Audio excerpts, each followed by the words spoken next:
어떻게 보시는가라는 제목으로 우리 함께 말씀 나누기 원합니다. 우리는 지난주 여로보암의 세 가지 죄악에 대해서 말씀을 나누었습니다. 그는 왕국을 시작하며 첫 단추를 잘못 끼웠다라고 말씀을 드렸습니다. 여로보암은 구조적인 죄악을 저질렀습니다.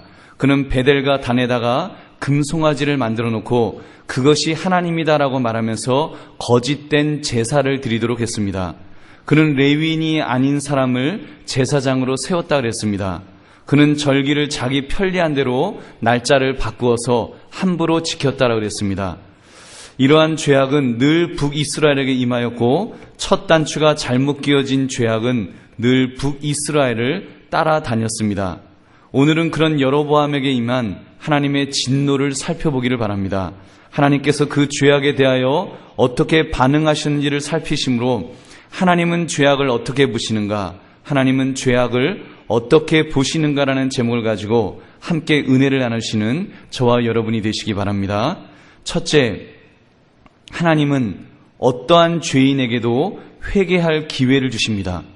하나님은 어떠한 죄인에게도 회개할 기회를 주십니다. 1절을 보니까 보라 그때 하나님의 사람이 여호와의 말씀으로 말미암아 유다에서부터 베델에 이르니 마침 여로보암이 제단 곁에 서서 분향하는지라. 지금 하나님은 절묘한 타이밍을 맞추셨습니다.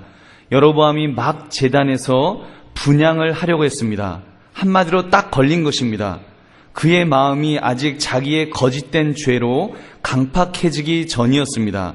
이런 시기를 택하셔서 하나님께서는 하나님의 사람 선지자를 보내셨습니다.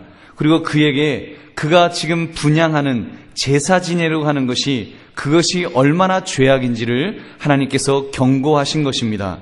여러분 무엇을 할 수 있습니까? 하나님은 죄인의 죽음을 즐겨하지 않으신다는 사실입니다.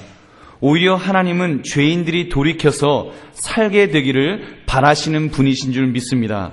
그러므로 오늘 본문에서 하나님의 진노를 알려주시기 위하여 주의 사자를 보내신 하나님은 매우 인자하신 하나님이신 것입니다.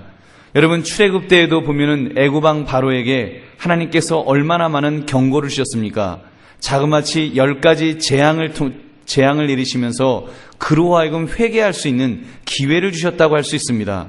여러분 그렇습니다. 하나님은 이렇게 죄인에게 회개할 기회를 주시는 하나님이신 줄 믿습니다. 사랑하는 성님들, 만약 여러분이 죄악 속에 있었을 때 그때 회개를 촉구하는 말씀을 들으신 적이 있으신가요? 성경을 읽다가 마음의 찔림을 경험하신 적이 있습니까? 때로는 설교 시간에 마음의 부담감으로 다가온 그런 말씀은 없으셨는지요? 그때 그러한 도전을 어떻게 소화시켰는지 한번 내 자신을 짚어보시기 바랍니다. 혹시 직접 누군가를 통해서 책망을 들은 적은 없습니까? 때로는 그 책망이 너무 공개적이어서 내가 망신을 당했다, 이거 완전 개망신을 당했다라고 오히려 분노하지는 않으셨습니까? 적어도 오늘 본문의 여로보암에게 그런 느낌이 분명히 있었을 것입니다. 자기 주변에 신하들이 많이 있었습니다. 백성들이 있었습니다. 이제 왕이 되어서 모처럼 금송아지를 만들어 놓고 이제 멋지게 하나님에게 제사를 드리겠다고 지금 하고 있는데 망신을 당한 것입니다. 얼마나 화가 났을까요? 얼마나 분노하였을까요? 저 선지자가 왜 이 시점에서 나타나갖고 나에게 찬물을 끼얹는가 화를 내지 않았겠습니까? 여러분 사실 우리도 이런 경험을 할 때면 화부터 낼 때가 있습니다. 내가 얼마나 잘못을 했는지, 내가 어느 정도 회개해야 할지는 뒷전이 되어버립니다. 그리고는 어떻게 나를 이렇게 공개 망신을 줄 수 있느냐, 나를 이렇게 괴롭게 만들 수가 있느냐를 놓고 분노하지는 않는지요. 여러분 불법을 자행하는 사람들이 하는 이야기들이 있습니다. 나만 했느냐, 내가 재수 없어서 걸렸다, 이렇게들 말들 합니다. 심지어 나는 희생양에 불과하다는 말, 우리 귀가 따갑게 듣지 않았습니까? 하여튼 한 사람같이 정치인들이나 이런 사람들 걸리면 하는 이야기가 뭡니까? 나는 희생양이다, 나는 정치의 희생양으로 지금 이렇게 되었다. 죄악에 대해서 회개하는 마음은 없고, 여러분 내가 이렇게 걸린 것에 대해서 그 분노하고 걸린 것에 대해서 억울해하는 그런 모습이 그 강팍한 우리 인간의 모습이 아닌가, 이런 생각을 해봅니다. 여러분 그것은 숲은 보지 못하고 나무만 보는 어리석은 태도입니다. 만약 하나님을 믿는 사람이, 적어도 내가 하나님을 나의 아버지로 모신 사람이 그런 어떤 죄악이 공개될 때 우리가 만약에 그것 때문에 분노한다면, 그것 때문에 회개할 기회를 놓친다면 그것은 숲은 보지 못하고 나무만 보는 것입니다. 여러분, 우리는 숲을 보아야 합니다. 그 사람을 통해, 또는 적발된 그 사건을 통해 나에게 회개를 촉구하시는 하나님의 뜻을 발견해야 됩니다. 여러분, 그것이 중요한 줄로 믿습니다. 사랑하는 성도님들, 실제로 하나님의 책망이 있으십니까? 그렇다면 하나님께 우리가 감사합시다. 하나님의 책망이 있다면 우리는 감사해야 됩니다. 잠언 3장 11절 12절을 보니까 내 아들아 여호와의 징계를 경히 여기지 말라. 그 꾸지람을 싫어하지 말라. 대저 여호와께서 그 사랑하시는 자를 징계하시기를 마치 아비가 그 기뻐하는 아들을 징계함같이 하시느니라. 여러분, 믿으십니까? 하나님께서 우리에게 징계를 주신다면 여러분, 그것은 하나님이 나의 아버지심을 오히려 증명하는 것입니다. 오히려 우리가 하나님 앞에 감사해야 되는 것입니다. 하나님께서 나를 이만큼 사랑하시는군요. 나를 버려두지 아니하시고 나에게 징계를 통해서, 사랑의 매를 통해서 나로 하여금 회개토록 하시는군요. 우리가 오히려 그 하나님 앞에 감사해야 될 것입니다. 이것이 진정한 성도의 모습인 줄로 믿습니다. 그러므로 죄인에게 회개할 기회를 주시는 하나님의 은혜에 우리가 늘 감사하며 살아가시는 저와 여러분이 되시기를 주님의 이름으로 축원합니다. 둘째는 하나님의 경고는 무서운 경고입니다. 하나님의 경고는 무서운 경고입니다. 오늘 말씀을 보면 하나님의 경고가 얼마나 무서운 경고인지를 보여주고 있습니다. 먼저는 하나님이 보내신 선지자의 태도를 보면 알 수 있습니다. 그 선지자는 가장 심각하게 그리고 담대하게 경고하고 있습니다. 우리 2절 3절 말씀 우리 함께 읽겠습니다. 2절 3절 우리 함께 읽겠습니다. 시작. 하나님의 사람이 제단을 향하여 여호와의 말씀으로 외쳐 이르되 제단아 제단아 여호와께서 이와 같이 말씀하시기를 다윗의 집에 요시아라 이름하는 아들을 낳으리니 그가 내 위에 분향하는 산당 제사장을 내 위에서 제물로 바칠 것이요 또 사람의 뼈를 내 위에서 사르리라 하고 그날에 그가 징조를 들어 이르되 위에서 말씀하신 징조라 제단이 갈라지며 그 위에 있는 재가 쏟아지리라 하매. 아멘. 여러분, 얼마나 담대합니까? 지금 이 선지자가 하는 이야기는요, 지금 북쪽 이스라엘 지금 그 제사장이라든가 이런 거를 남쪽에 있는 남쪽 유다에서 나타날 왕이, 요시아라는 왕이 확 뒤집을 거라는 것입니다. 제사장을 불태우고 완전히 거기를 뒤집어 놓는, 남쪽 유다 사람들이 북쪽 이스라엘을 뒤집어 놓는 그런 일을 할 것이다. 그를 예언하고 있습니다. 여러분, 얼마나 담대한 대담한 예언입니까? 지금 북쪽 나라가 갖고 이 김일성한테 가갖고 지금 남쪽에 어느 대통령이 나타나갖고 여기를 확 뒤집어 놓을 거다, 이렇게 말하는 것과 똑같은 것입니다. 여러분, 이 선지자가 성격적으로 대담한 성격이기 때문에 그랬을까요? 절대로 그렇지 않을 것입니다. 그 선지자의 태도는 바로 하나님의 경고가 얼마나 심각한지를 보여주는 것입니다. 선지자는 대언자입니다. 하나님의 뜻을 나타내기 위하여 하나님의 말씀을 대신 전하는 사람입니다. 그러므로 그는 내용에 상관없이 담대하게 말씀을 전하였던 것입니다. 사랑하는 성도님들, 말씀을 전하는 설교자는, 목회자는 담대해야 합니다. 앞에 어떤 사람이 앉아있든지 어떤 내용을 전하든지 담대해야 합니다. 왜냐하면 하나님의 말씀을 대언하기 때문입니다. 하나님의 말씀이 웃으라 하시면 웃을 것입니다. 하나님의 말씀이 경고하라 하시면 심각하게 경고해야 합니다. 그것이 말씀을 전하는 대언자의 올바른 태도인 줄로 믿습니다. 이러한 대언자의 말씀 앞에 또한 어떠한 말씀이 선포될지라도 우리가 그거를 잘 소화시킬 수 있는, 잘 듣고 소화시킬 수 있는 것이 성숙한 성도의 그런 태도인 줄 믿습니다. 우리 모든 성도님들은 그런 마음을 가지고 주의 말씀을 잘 들을 수 있는 우리 모두가 될 수 있기를 주님의 이름으로 축원합니다. 또 한 가지는 그 말씀을 제대로 듣지 않았던 여로보암에게 임한 징계를 통해 알 수 있습니다. 여로보암에게 어떤 그 징계가 임하였습니까? 우리 4절 5절 말씀 함께 읽겠습니다. 시작. 여로보암 왕이 하나님의 사람이 베델에 있는 제단을 향하여 외쳐 말함을 들을 때에 제단에서 손을 펴며 그를 잡으라 하더라. 그를 향하여 편 손이 말라 다시 거두지 못하며 하나님의 사람이 여호와의 말씀으로 보인 징조대로 제단이 갈라지며 재가 제단에서 쏟아진지라. 여러분, 지금 여로보암이 하나님의 사람이 신랄하게 경고를 하니까 거기다 대고 손을 핍니다. 그리고는 여봐라, 저거 잡아라, 이렇게 소리를 지른 것입니다. 근데 그 소리를 지르면서 그 폈던 손이 지금 말랐습니다. 다시 거두지 못하였다. 손을 들었다가 그거를 거두지를 못하는 것입니다. 얼마나 무서운 일입니까? 아마도 그 손이 마비되었거나 근육 강직증 같은 것에 걸려서 손을 꼼짝을 못하는 것입니다. 편손을 꼼짝 못하고 했을 때 그가 막 여봐라 했다가 여러분 손이 움직이지 않을 때 얼마나 놀랬을까요? 아마도 벌벌 떨면서 이러지 않았겠습니까? 지금 그런 상황입니다.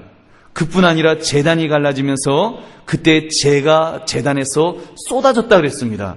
여러분, 그 재가 무슨 재입니까? 그 재는요, 하나님에게 드린다고 하면서 제물로 바쳤던 제물이 타고 남은 재입니다. 그 재가 쏟아졌습니다. 그것은 하나님께서 그것이 얼마나 부정한 것인지 마치 토하여내는 것처럼, 여러분, 하나님이 토하시는 것처럼 제단에 있던 재들이 이렇게 쏟아져 나오는 그런 일이 벌어진 것입니다. 사랑하는 성도님들, 이렇게 하나님의 경고는 무섭습니다. 하나님께서 경고하실 때는 우리가 네라고 할 수밖에 없습니다. 거기다 대고 아니요라고 하는 것은 바보일 것입니다. 여러분, 또 말씀을 드리지만 다윗 왕과 사울 왕의 차이점이 무엇입니까? 다윗 왕의 죄가 나빴을까요? 사울 왕의 죄가 나빴을까요? 다윗 왕의 죄는요, 강간죄, 간통죄, 살인, 교사죄입니다. 그런데 사울 왕은 가축을 잡아다 죽이라는 명령을 불순종한 죄, 사무엘 선지자 기다리다가 너무 늦어서 자기가 제사를 드리려 했던 조바심죄. 여러분, 그러면 어느 죄가 더 큰 죄일까요? 하나님의 무서운 경고 앞에 그들이 어떻게 반응합니까? 적어도 다윗 왕은요, 그 하나님의 경고 앞에 내가 하나님 앞에 범죄하였나이다. 그리고 그 자리에서 엎드렸습니다. 하나님의 경고 앞에 그는 회개하였습니다. 근데 사울 왕은 사람들의 눈치만을 보았지 진정한 회개는 하지 못했습니다. 결국 버림을 받았던 것입니다. 이런 결론을 얻게 됩니다. 하나님의 경고는 무서운 경고입니다. 하나님의 경고는 무서운 경고입니다. 그러나 너무 염려할 필요는 없습니다. 왜냐하면 회개하면 하나님께서 용서해 주시기 때문인 줄 믿습니다. 이건 저의 이야기가 아닙니다. 여러분, 그 이사야 1장 18절 말씀 기억하시지요? 여호와께서 말씀하시되 오라 우리가 서로 변론하자. 너희의 죄가 주홍 같을지라도 눈과 같이 희어질 것이요 진홍같이 붉을지라도 양털같이 희게 되리라. 또 시편 103편 8절 말씀, 여호와는 긍휼이 많으시고 은혜로우시며 노하기를 더디하시고 인자하심이 풍부하시도다. 여러분, 믿으십니까? 하나님은 그런 하나님이십니다.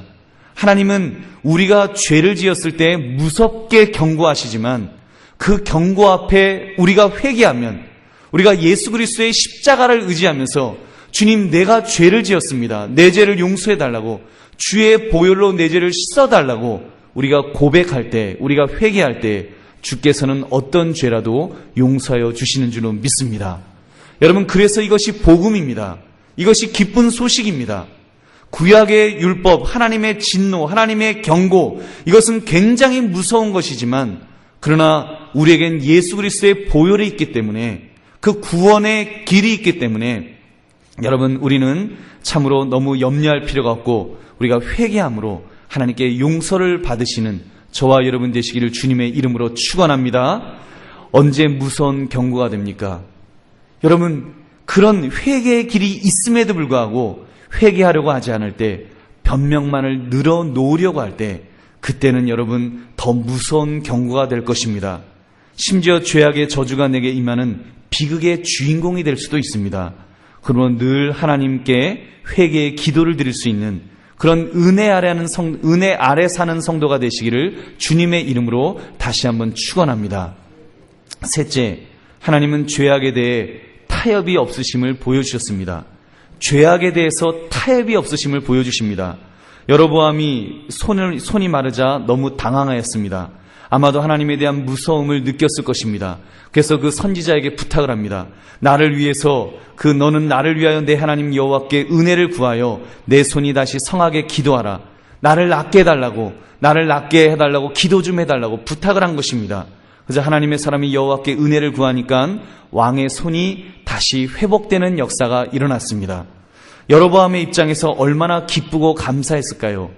그래서 그 선지자에게 이런 제안을 했습니다. 7절을 보니까 왕이 하나님의 사람에게 이르되 나와 함께 집에 가서 쉬라. 내가 내게 예물을 주리라. 그때 그 하나님의 사람이 이렇게 대답을 하였습니다. 우리 8절부터 10절 말씀, 우리 마지막으로 우리 함께 한번 같이 읽겠습니다. 시작.